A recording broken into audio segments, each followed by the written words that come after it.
Bonne journée. I am Auguste Comte. Welcome to Socio-Exploration. In this video, you can explore about me and my works in the field of sociology.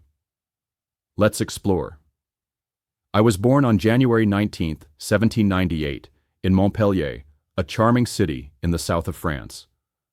I am often recognized by sociologists as the father of sociology, for I was the first to suggest that society could be studied systematically and scientifically, much like the natural sciences. This idea laid the foundation for sociology as a distinct academic discipline. I grew up in a deeply religious Roman Catholic and Royalist family. However, during my teenage years, I began to distance myself from both religion and the monarchy. This shift in my thinking coincided with the political unrest that gripped France after the Revolution. Despite the strong religious influence of my early life, I turned instead toward rationalism and secular ideas. This personal transformation marked the beginning of my journey into philosophical thought and laid the groundwork for the ideas I would later develop. After leaving Montpellier, I had the privilege of entering the École Polytechnique in Paris, a renowned institution celebrated for its emphasis on scientific and mathematical education. Unfortunately, in 1816, I was expelled due to my involvement in student demonstrations. Instead of returning to Montpellier, I decided to remain in Paris, where I supported myself through private tutoring while continuing my studies independently. During this formative period, I began working closely with Henri de Saint-Simon, a well-known utopian socialist. From 1817 to 1824, I served as his secretary and collaborator. Our partnership deeply influenced my early intellectual development. However, over time, ideological and personal disagreements grew between us. Eventually, we parted ways, and I openly criticized him for taking credit for ideas that we had developed together. In 1825, I married Caroline Massin, a former actress. Our marriage, however, was far from harmonious. Frequent conflicts and misunderstandings made it a turbulent union. Around this time, I also began to struggle with my mental health. In 1826, I suffered a severe mental breakdown, which included an attempt to take my own life. It was through Caroline's support that I managed to recover and return to my intellectual pursuits. Despite this recovery, our relationship continued to deteriorate, and by the late 1830s, we went our separate ways. These emotional and psychological challenges left a deep mark on me, perhaps intensifying the moral seriousness and passionate intensity that came to define much of my later writings.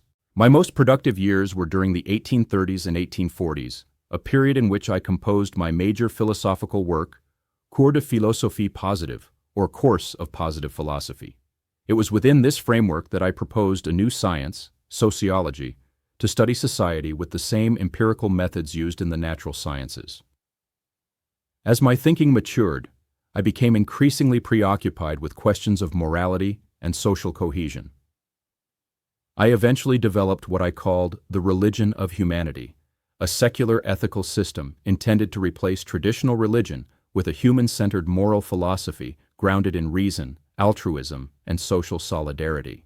One of the most profound emotional experiences of my later life was my relationship with Clotilde Devaux, whom I met in 1844. Though our connection was purely platonic and tragically brief, Clotilde passed away from tuberculosis in 1846. Her impact on me was immense and enduring. I came to idealize her, seeing in her a model of moral purity and emotional depth. Her memory became central to the spiritual dimension of the religion of humanity that I later developed. Clotilde's influence reshaped the very core of my philosophical outlook. She inspired in me a deeper appreciation for altruism, compassion, and emotional unity, values I came to see as essential for the moral regeneration of society. In many ways, she became the emotional and symbolic heart of my ethical teachings, and her presence continued to guide me long after her death. I passed away on September 5, 1857, in Paris, at the age of 59. My final resting place is at the Cimetière du Père Lachaise, where my grave still draws the attention of scholars, students, and admirers of my work. I leave behind a legacy that many regard as both profound and complex. As the founder of positivism and a pioneer in establishing sociology as a scientific discipline, I devoted my life to understanding and improving human society through reason, science, and moral reflection. My journey was not without pain, marked by personal struggles, emotional intensity, and moments of deep despair. Yet it was also filled with intellectual passion and a steadfast commitment to the betterment of humanity. I take solace in knowing that my ideas continue to inspire and challenge those who seek to understand the social world with both clarity and compassion. I would like to personally walk you through one of my most influential sociological contributions, the law of three stages. This theory reflects my belief that human thought, and by extension, human society, evolves in a progressive sequence of intellectual development. I observed that over time, people have changed the way they understand the world around them, and this transformation follows a clear path through three stages. First, the theological stage. This is the earliest and most primitive phase of human thinking. During this time, people attributed everything in the world, from natural disasters to personal fortunes, to supernatural forces. They saw the world as governed by the will of gods, spirits, or mystical beings. Within this stage, I identified three sub-stages. Fetishism. The belief that inanimate objects such as stones or trees possess spiritual power. People worshipped these objects as sacred. Polytheism. The belief in multiple gods, each controlling different aspects of nature. One god for rain, another for war, and so on. This stage dominated the ancient and medieval world, where religion shaped laws, morals, and the structure of society. Monotheism, the final theological phase, where people began to believe in a single, all-powerful God who governs everything. Second, the metaphysical stage. The theological phase eventually gave way to a transitional stage, the metaphysical stage. Here, explanations became more abstract. People no longer saw gods behind every event, but still didn't embrace science. Instead, they explained the world through philosophical speculation and vague concepts like nature, essence, or vital forces. For example, instead of blaming illness on angry gods, people might have claimed it was caused by an imbalance of humors, or the natural order of things. Though more rational than theological beliefs, these ideas still lacked scientific grounding. Third, the positive stage. At last, we arrive at what I consider the most advanced and mature stage, the positive stage. Here, human thought becomes rooted in empirical observation, scientific reasoning, and systematic inquiry. People begin to study the world using facts, data, and tested theories, rather than relying on speculation or abstract principles. In this stage, we don't just wonder why something happens. We investigate how it happens, using evidence and logic. This is the stage where disciplines like physics, biology, and importantly sociology begin to flourish. I firmly believe that sociology, to be a true science, must also operate at this level, studying social laws with the same rigor that natural scientists apply to the physical world. The positive stage is marked by rationality, progress, and the potential for social reform. It is a step toward the betterment of humanity through reason and knowledge, not fear or superstition. And that, my friends, is the essence of my law of three stages. A roadmap of how human understanding evolves, and how societies can advance when they embrace the power of science and reason. I now wish to elaborate on another foundational aspect of my sociological thought, the division of the discipline into two major branches, social statics and social dynamics. These two pillars allow us to understand not only how societies remain stable, but also how they evolve and transform over time. Let us begin with social statics. This branch of sociology deals with the structure of society, the elements that hold it together and give it form. I was deeply concerned with understanding how social order is maintained. When we study social statics, we examine enduring institutions such as the family, religion, the economy, and government. and how these systems work together to ensure stability and cohesion. I emphasized that individuals are not isolated beings. Rather, we are all deeply embedded within and shaped by our social relationships and institutions. Society functions smoothly only when these institutions are in harmony, when there is cooperation and order. Social statics, therefore, helps us recognize the conditions necessary for societal equilibrium. It shows us how the fabric of society is woven together and how it maintains its form amidst the complexities of life. On the other hand, social dynamics deals with change, the force of progress and transformation. I was fascinated by how societies evolve, and I sought to uncover the laws that govern social change. In fact, much of this work aligns with my theory of the law of three stages, which describes how human thought, and society itself, progresses from theological to metaphysical, and finally to the scientific or positive stage. Social dynamics explores changes in values, belief systems, population patterns, technological development, and cultural norms. It helps us see that social change is not chaotic. Rather, it follows a discernible and logical pattern.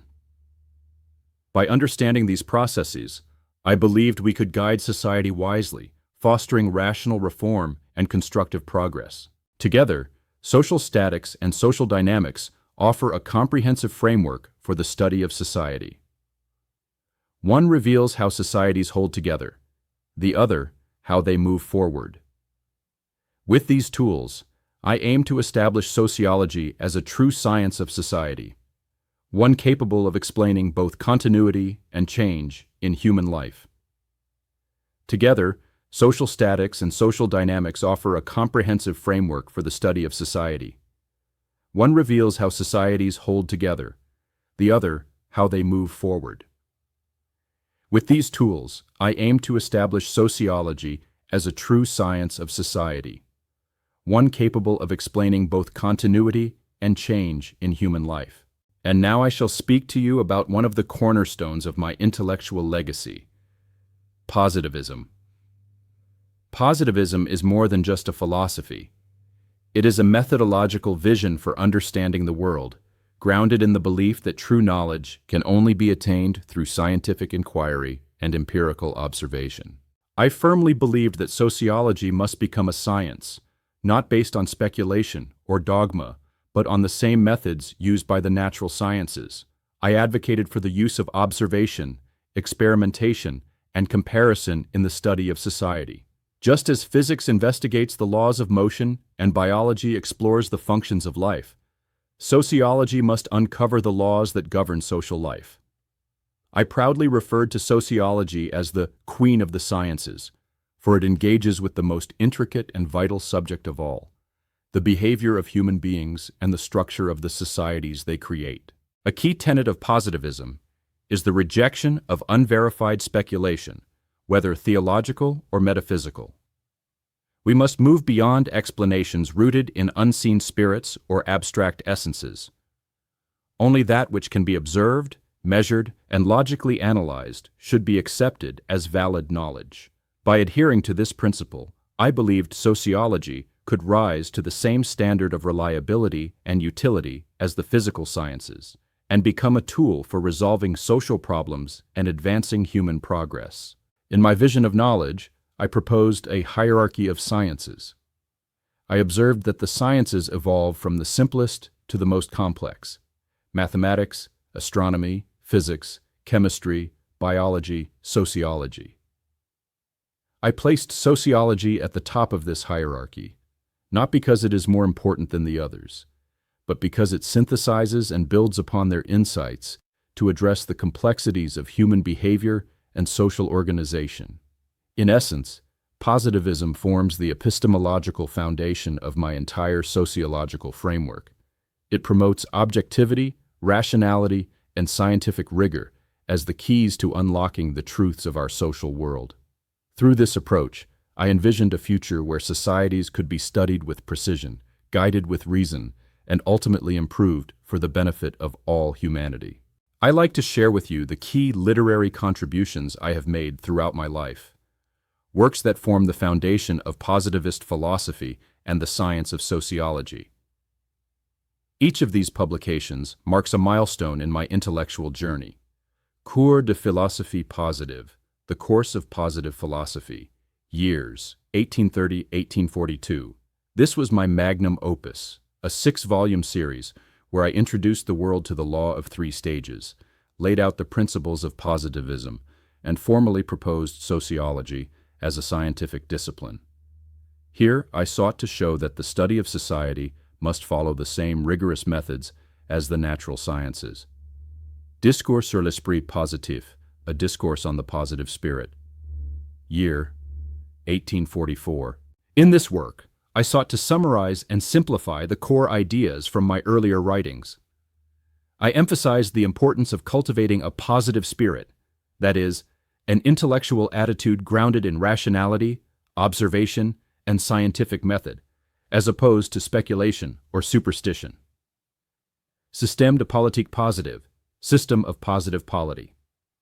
Years 1851-1854. Here, I advance the idea of a new religion of humanity. This 4-volume work outlines a moral and political system rooted in positivist principles. It envisions a future society governed by altruism, order, and scientific ethics, replacing old theological structures with human-centered values. Catechisme positiviste, the Catechism of Positive Religion. Year 1852.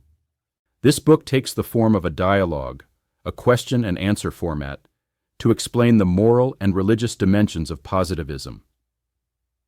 It was designed to be more accessible to the public and to convey the values of the positivist faith in a practical and emotional tone. Appel aux conservateurs, appeal to conservatives. Year 1855.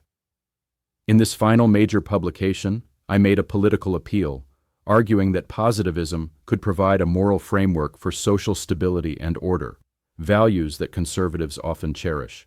I wanted to show that even those wary of change could embrace a rational, structured future based on positive science. These works were not written merely as intellectual exercises. They are my sincere effort to reorganize society, both morally and scientifically, to replace chaos and conflict with reason, order, and human unity. Thank you for taking the time to know about me and explore my works.